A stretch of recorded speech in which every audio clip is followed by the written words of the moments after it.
cut into a sandstone escarpment on the eastern fringes of Dunhuang in the modern Chinese province of Gansu.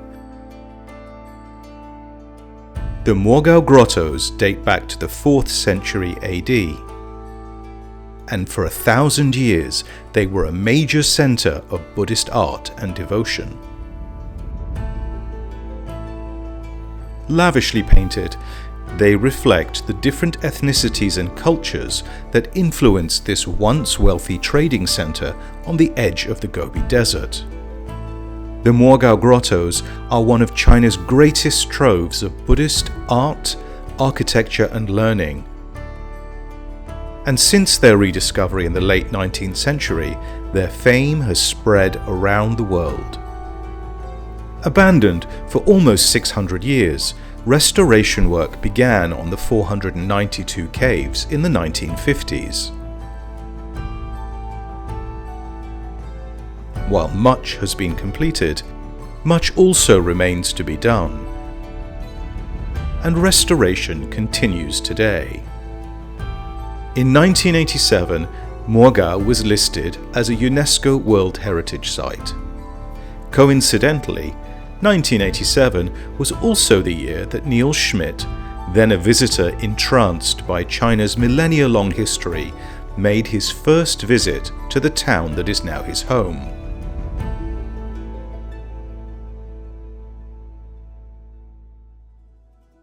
So the first time I came to Dunhuang was in 1987, in May of 1987. And I'd read a book before about Dunhuang literature by a University of Pennsylvania professor, Victor Mayer. And I was so impressed by this book. The notes and the complexity of the literature, about Buddhist literature. I knew that it was translations from Dunhuang, from the so-called library cave. And so I thought, well, it's pretty remarkable that here in the middle of the desert, we have this tremendously complex literature, also translated by a great scholar, whose notes were so erudite and so interesting that I decided I had to go. I had to go to Dunhuang. And so when I came to Dunhuang, I saw this remarkable wealth of traditional culture and the complexity of creativity that unfolded here for over 1,000 years in the Mogao caves. And so it was that, it was shocking, because here I fully understood the sort of wonder of Chinese culture and its very cosmopolitan nature.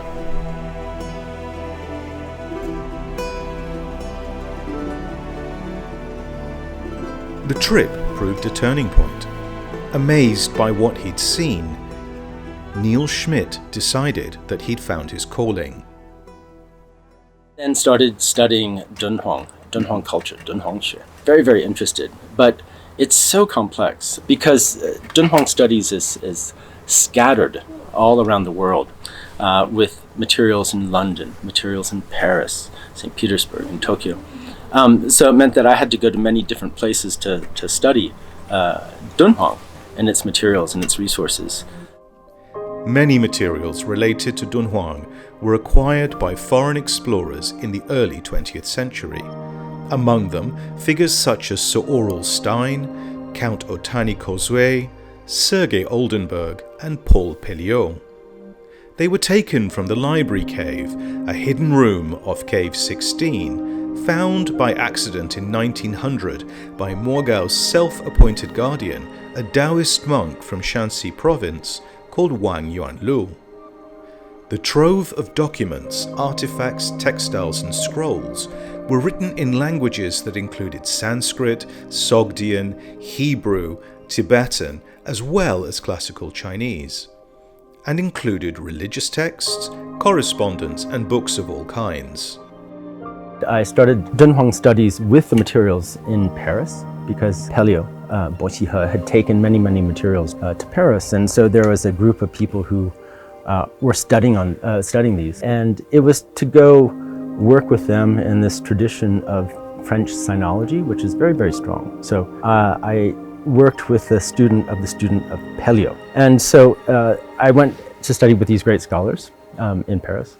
And then, because there are many scholars in Japan who work on Dunhuang, I later went to Waseda University to work with a scholar there who also is a specialist in Dunhuang Studies.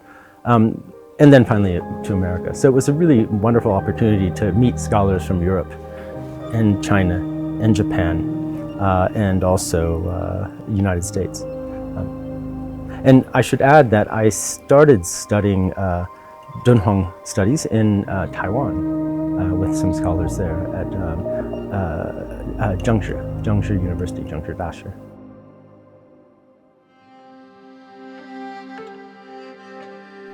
Now a professor of Dunhuang Studies, Neil Schmid returned to Dunhuang in 2017 as a visiting scholar. He started working at the Dunhuang Academy, which is devoted to the study of the Moorgau grottos. I was teaching at the University of Vienna in Austria and came here as a visiting scholar in 2017. And this is when Wang Shidong, Director Wang, was here. And at one point he said to me, "Well, why don't you just stay?" And I was shocked. And of course, very honored because it had always been my dream in some ways to come to Dunhuang and work at the Dunhuang Academy. I mean, I couldn't have imagined when I first came in 1987 that one day I would be working here at the Dunhuang Academy. So it's a kind of yuanfan, right? It's a kind of almost destiny. That's not quite the right translation, but yuanfan.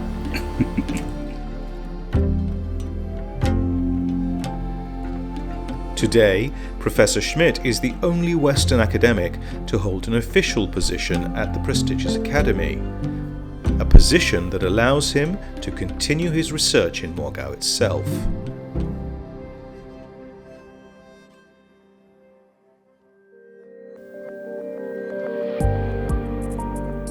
Dunhuang Studies have changed a great deal, thanks both to decades spent studying and researching the contents of the library cave, and to new information uncovered as a result of restoration efforts. But technology has also played a role. My research has changed a lot because I started off in textual materials, looking at manuscripts. And in these manuscripts, they were quite difficult to access because the originals were maybe in Paris or London or St. Petersburg, Leningrad at that time. And we had really bad Xerox copies, or we had microfilms. And so I started off in textual materials. What changed my research completely is the ability to access digital materials online.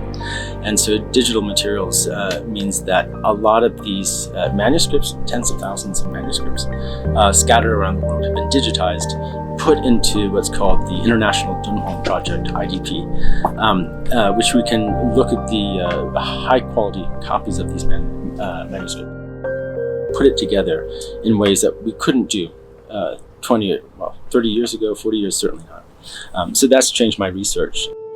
The longer he has studied Dunhuang, the more Professor Schmid has come to appreciate the extent of China's cultural wealth, as well as the enormity of the task that lies ahead. I think my impression of traveling around China is that it will take multiple lifetimes to understand it, and it's such a wonderfully complex and rich culture. I was very intrigued by ancient cultures, and so we have Egyptian culture, and we have Mesopotamia, and we have India, and of course we have China as these sort of great Eurasian cultures. And there's only one place that still continues, and that's China, because we go back thousands of years, and today we have continuity between all this history. And so I thought, well, I don't know anything about China, right? But it's something that I have to learn about. It's something that I need to learn about, because it's really, in the world, it's unique. It's truly unique. Leveraging his specialist knowledge, Professor Schmid plans to embark on a journey into the heart of what makes Moorgau and China so special. Over the course of the next 5 episodes, he will take us on a journey into Dunhuang's legendary past, talking to Chinese academics, artists, and historians. He'll also present the Dunhuang of today, introducing us to the friends he has made during his 6-year stay. And in the process, we'll discover the rich and multifaceted tale of China, and especially of this seemingly remote corner of the world that continues to influence life today.